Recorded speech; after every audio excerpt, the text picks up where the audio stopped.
Yannick, bonjour, bienvenue à ce premier podcast. Tu nous as mis l'eau à la bouche lors des teasers de la fois précédente et tu nous as parlé d'une catégorie, la première catégorie, qui est la catégorie l'amusoire du mois.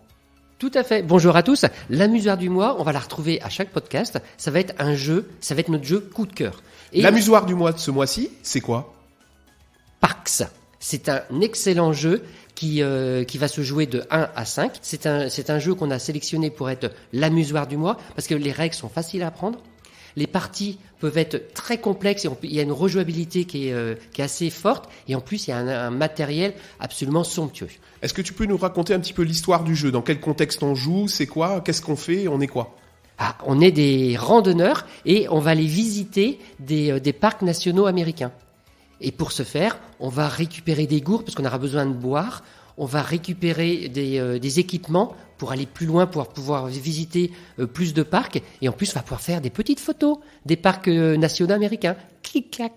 Quand tu nous dis que le matériel est beau, qu'est-ce que tu veux dire ? Y a déjà énormément de matériel. Et ils ont mis plein de petits meeples, des petits personnages. Et par exemple, si on prend les animaux, chaque animal est différent. Il va y avoir des ours, il va y avoir des loups, des renards, etc. Toute la faune qu'on retrouve dans les parcs nationaux américains.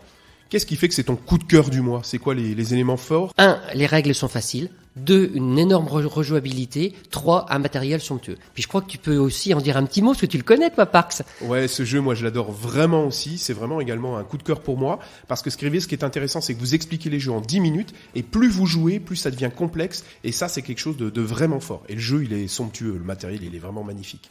Tout à fait. Et en plus, on peut y jouer de 1, comme j'ai dit tout à l'heure, de 1 à 5. Donc Parks, édité chez Matagot. Merci Yannick. Deuxième catégorie, tu as choisi ce mois-ci le duo du mois et tu nous as choisi un jeu, un classique en fait, Shoten Totten. Tout à fait. Shoten Totten, c'est une réédition de Shoten Totten et c'est un jeu qui est absolument extraordinaire. Et comme c'est le duo du mois, on va y jouer qu'à 2. C'est un jeu qui est absolument excellent parce que les règles sont apprises de manière très très rapide et on enchaîne les parties et dure environ 20 minutes. Moi j'ai fait au moins 100 parties. Et c'est un jeu que j'adore. À l'intérieur de la boîte, vous avez même une extension. Qui est comprise dans la boîte. Tout à fait. Et au bout de 100 parties, j'ai toujours pas joué avec l'extension tellement le jeu se suffit à lui-même. Tu peux nous expliquer un petit peu c'est quoi le principe du jeu ? Donc, c'est un jeu d'affrontement. Il va y avoir 9 territoires entre les deux joueurs. Et celui qui va gagner, c'est celui qui va réussir à avoir 3 territoires adjacents qui lui appartiennent ou 5 territoires parmi les 9. Comment est-ce qu'on va faire ? On a des cartes qui sont numérotées de 1 à 9 dans 6 couleurs différentes. Et à tour de rôle, on va poser une de nos cartes devant un territoire. Ensuite, c'est à notre adversaire de jouer. Et on repioche une carte. L'objectif étant de faire la meilleure combinaison possible derrière chaque territoire pour pouvoir remporter ce territoire. Donc ça se joue assez vite en fait. Oui. Et puis surtout, les parties sont très simples. Et les combinaisons, c'est les combinaisons du poker. Donc tout le monde les connaît. C'est le brelan, c'est la couleur, c'est la suite. Je vais quand même préciser l'auteur, c'est Rainer Knizia, qui est un auteur très prolifique. Et édité chez Yellow. Et troisième catégorie, l'ambianceur du mois. Et tu nous as choisi un jeu qui s'appelle Fou Fou Fou de 2 auteurs qui sont Corentin Lebras et Théo Rivière. Tout à fait. Et c'est un jeu où vous allez vous exploser, vous éclater. Le principe est vraiment simple. Si vous savez lire, vous savez jouer. Tout simplement, quand ça va être notre tour, on va retourner une carte. On va lire cette carte et ça va soit concerner le joueur actif ou alors tout le monde. Et ça sera des défis à réaliser à chaque tour. Et c'est vraiment, on est en train de rire tout le temps. C'est un jeu qui va se jouer de 3 à 8 joueurs, qui va durer 15 minutes et qui est excellent. Il a l'air aussi rigolo que les costumes de Théo pendant les festivals de jeux. Ah, mais tu le connais bien, ce que je vois alors. Non, je le connais pas bien, mais j'adore ses costumes. Oui. Ah non, mais c'est un jeu qui est simple. À chaque fois, on se demande, mais comment on a fait pour pas y avoir pensé plus tôt ? Donc Fou Fou Fou, c'est édité chez qui ? Chez Kiff Édition. Impeccable, merci. Il a l'air vraiment de mettre l'ambiance celui-là.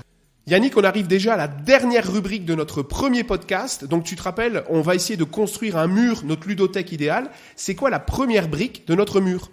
Une brique fondamentale, c'est Les Aventuriers du Rail, un jeu sorti en 2004 qui fonctionne très bien de 2 à 5, dès 8 ans et des parties de 45 minutes. Durant ce jeu, il va falloir construire notre réseau ferré et réaliser des objectifs en posant des cartes, en utilisant des locomotives pour remplacer différents wagons, etc. Et c'est un jeu qui se joue très bien et les parties vont pouvoir s'enchaîner parce que c'est 45 minutes et ça passe relativement vite, même avec des petits tours. Et je pense en plus que ce jeu, donc il y a eu le jeu de base, mais après il a été décliné dans plein de versions, non ? Tout à fait. Alors je dirais qu'il y a 3 grosses boîtes Aventuriers du Rail. Il y a États-Unis, qui est le jeu de base, celui de 2004. Ensuite, on a Europe, qui apporte quelques petites mécaniques différentes et surtout une grande carte européenne. Et le dernier, c'est l'Aventurier du Rail autour du monde, où là, en plus des réseaux ferrés, il va falloir créer des voies maritimes. Donc nous, ce qu'on va vous mettre comme première brique, c'est le jeu de départ, le jeu original, disons, le premier de la série des Aventuriers du Rail. Et vous allez le retrouver en ligne, vous allez voir, il y a un lien, et vous allez voir notre mur et cette première brique se construire au fur et à mesure de nos émissions. Tout à fait. Et donc, le premier, ça sera les Aventuriers du Rail, comme je vous ai dit. Ben Yannick, on arrive déjà à la fin de notre premier podcast. Yannick, merci beaucoup, c'était hyper dynamique. Oh, c'était trop court. Eh ben oui, trop court, mais un podcast, ça doit être court. Donc Yannick, on se dit à quand ? Au mois prochain. Donc j'espère que ça vous plaît et dans un mois, vous aurez le podcast numéro 2 avec les nouvelles catégories de Yannick de la Musoire. Merci Yannick, à bientôt. À bientôt.